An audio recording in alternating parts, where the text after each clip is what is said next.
Hello guys, tara. Day off ko nga pala ngayon, no? At usually, pag day off ko, ay nagpapaluto si Missy sa akin ng pagkain ba na, ano. Gusto niya lang, sasabihin lang sa akin, paluto ko nga ng masarap na pagkain. Yan, alam niya naman yun eh. Yan ang hilig niya pag nakikita niya ako. Tara guys, ito yung napili ko, no? Sarili ko tong version, dish ko rin to. At tara, samahan niyo ako lutuin natin. At ipapakita ko sa inyo yung mga ingredients na gagamitin natin. Yan, sa dish natin na lulutuin ngayon, is magigisa lang ako ng gulay, no? Ang bali pinaka main vegetable ko diyan is the long beans. Yan ang isasahog ko diyan is fried tofu. Yan, bumibili na pala ako ng fried tofu no, may nabibili yan dito. Tsaka yung muscle or tahong, no? Igigisa lang muna natin yung tahong sa onion and garlic with butter, margarine. Tapos pag na medyo luto na yung tahong natin, isalagay na natin yung gulay natin. Kasi yung tofu, medyo luto naman na siya eh. Okay? Fried tofu. Okay guys, tara, samahan nyo ako. At lalagyan natin siya ng panimpla na oyster sauce, salt and pepper. Ganun lang kabilis, kasimple. Tara guys, lutuin na natin to. Yan, sa mainit na pan, naglagay na ako ng konting mantika. Mas marami yung margarine or butter. Pwede kahit anong gamitin yung butter or margarine, unsalted or salted, okay lang yan. Basta tatansyahin nyo lang yung timpla nyo. Pagka gumamit kayo ng salted butter, kailangan ta tatansyahin nyo sa paglalagay ng mga salt and pepper tsaka or soy sauce na pwede nyo gamitin. Okay guys, tara, simulan na natin yung dish natin. Na-melt na yung butter natin sa oil, ilagay ko na yung onion natin tsaka garlic. Yan. So, saute lang natin siya hanggang sa maluto, no? Tapos saka natin ilalagay yung tahong or mussels, okay? Go! Yan guys, medyo luto na yung onion and garlic natin, no? Hilig ko talaga siyang lutuan kapag day off ko, yung asawa ko, no? Kasi nag-aaral siya ngayon, kaya naalala ko yung mamagulang ko noon pag nag-aaral ako. Kapag exam na namin at busy-busy ako mag-review, pinagluluto rin nila ako ng masarap nun, no? Kaya, yan, ginagawa ko rin sa asawa ko para at least kapag concentrate siya, maging ganahan siya, di ba? Hindi siya ganahan kumain. Ganahan siya mag-aral, no? May ano naman siya, meron siyang inspiration.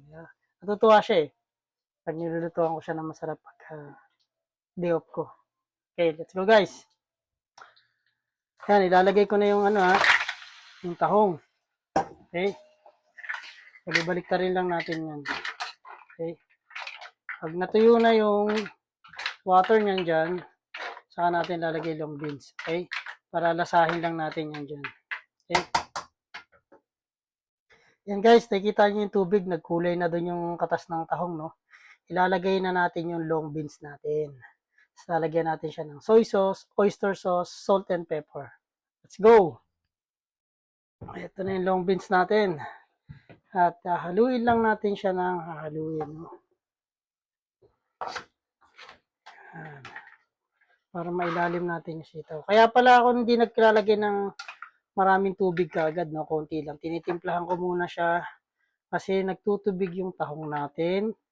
Tapos yung sitaw, kasi nga vegetable yan, nag-watery talaga yan normally.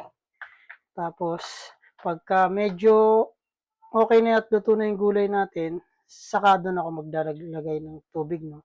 Konting-konti lang, hindi naman kasi sinabawan to luto natin. Stir fry lang to, no? Okay guys, try lang natin maluto yung beans natin. Hindi rin natin siya masyadong lulutuin, medyo half cook lang para medyo malutong yung vegetable natin. Next step natin, salt and pepper. Salt,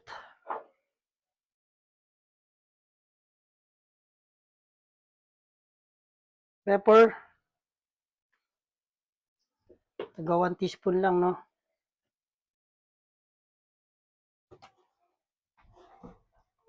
Lalagyan din natin siya ng soy sauce ng 2 tablespoon. Soy sauce. After natin mahalo,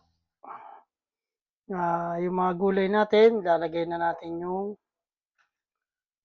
fried tofu natin, no? Tayo lang natin siyang maluto at kumatas lumambot yung gulay. Tinakpan ko kasi yung gulay natin ng tofu para ma-steam siya sa ilalim. Para mabilis siya maluto. Okay? Next natin gagawin is lalagyan natin siya ng oyster sauce. 2 tablespoon oyster sauce yan, no? Yan. Tapos luto na yan, guys. Hahaluin lang natin yan, luto na yan. Ganun lang kabilis. Guys, let's go. Mamaya papakita natin yung plating ko na yan. And guys, luto na yung ano natin, stir fry long beans natin with mussels or tahong and fried tofu. Guys, at igagarnishan ko lang yan ng fried garlic sa ibabaw.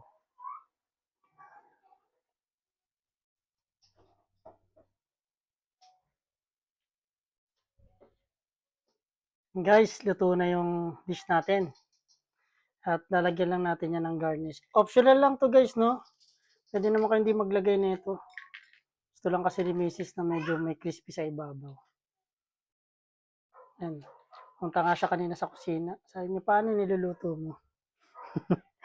Ayan. Na, let's go. Kain tayo guys.